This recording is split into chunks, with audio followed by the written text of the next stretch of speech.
One thing nobody's talking about is the Trump rally started on November 7th of last year.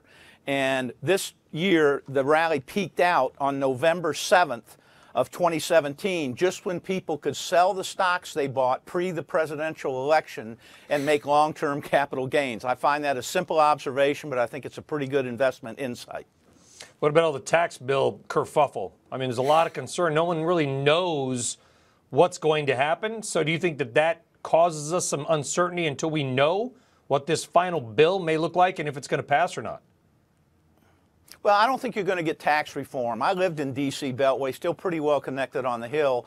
I do think you're going to get lower corporate taxes, which gives you upside to next year's S&P bottom-up operating earnings, which means to me that stocks are not all that expensive. So even if we get a 5 to 8% pullback here, I think it's a buy in a continuing structural, secular bull market that has years left to run. So I think the tax bill is more noise than actual fact here. Do you worry about, looking at high yield? We talked about that on our show on CNBC today, that maybe the bond market, a flattening yield curve, is signaling like something wicked this way coming?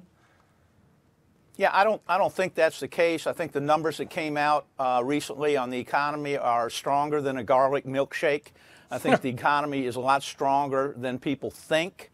Consequently, I think earnings are going to continue to come in better than people think, and people remain underinvested. They're still worried about a crash in the equity markets.